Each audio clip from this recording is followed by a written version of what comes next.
அப்ப பெரிய பெரிய அமெரிக்காவில், ஐரோப்பிய கண்டங்களில் பெரிய ஆளா இருக்கிறதுலாம் நம்ம மதுரை, கோயம்புத்தூர், சென்னையில இருந்து போனவங்க தான். அப்ப இந்த அளவுக்கு தமிழ்நாடு தரணியில் சிறந்த மாநிலமாக, தரணியிலேயே இந்தியா மட்டும் இல்ல. அப்படி ஒரு தமிழர்கள் நம்ம சிறந்து இருந்ததுக்கு நம்ம கல்வி முறை, நம்ம கல்வியில வந்து இருமொழி கொள்கை இருந்தது. இந்திய படிக்காம போனது. இது எல்லாமே நம்மள சிறந்த நிலையில் வைத்திருக்கு. இந்திய மட்டும் படிச்ச மாநிலங்கள் எப்படி இருக்கு? இந்துத்துவா, ஆன்டி முஸ்லிம், ராமர் கோயில், பாபர் மசூதி இடி. ஏன்னா அவன் இந்திய மட்டும்தான் படிக்கிறான். பிற மொழி, பிற கலாச்சாரம், பிற மத மக்கள் அதெல்லாம் தெரியாது. இந்தி அந்த இந்திய வந்து இந்துத்துவாவோட இணைக்கிறான். இந்துத்துவா சமஸ்கிருதத்தோட இணையுது. இது தேவநாகரிங்கிறான், இது சமஸ்கிருதம் தெய்வ பாஷங்கிறான். இதை நம்புறான் அவன். அதனாலதான் அவன் இந்துத்துவா வெறியாகிறான். தமிழ்நாட்டுல தமிழ் இங்கிலீஷ் படிக்கிறான், ஒரு வெஸ்டர்ன் லாங்குவேஜ் படிக்கிறான், இங்க தமிழ் இலக்கியம் படிக்கிறான்.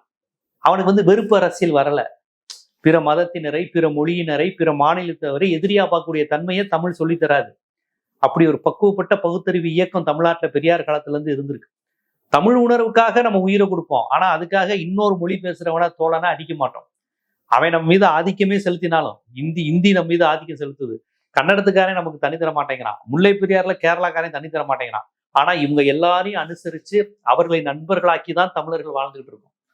தமிழ்நாட்டுல எந்த மாநிலத்தவரும் வரலாம், இங்க விருப்ப அரசியல் இருக்காது. நம்மளை அடிக்கின்ற, ஒடுக்குகின்ற, நம் இனத்தை இரண்டாம் தரமாக்கி நம்ம மொழியை ஒடுக்க நினைக்கின்ற வட இந்தியர்கள் உட்பட இங்க வந்து மகிழ்ச்சியா நல்லாதான் இருக்கிறாங்க. அப்படி ஒரு ஆரோக்கியமான அரசியல் இங்க இருக்கு. ஆனாலும் நம்ம மொழி உணர்வுக்காக தொடர்ந்து குரல் கொடுக்கிறோம். போஸ்ட் ஆபீஸ், பேங்க், எங்கேயும் இந்தி நுழைஞ்சிடக்கூடாது, ரயில்வே ஸ்டேஷனு, எக்ஸாம்ஸ், போட்டித் தேர்வுகள், இதெல்லாம் நம்ம போராடிக்கிட்டே இருக்கோம். இன்னைக்கு விஜய் சிஎம் ஆன உடனே பாஜக உடனே அனுப்புது பாருங்க.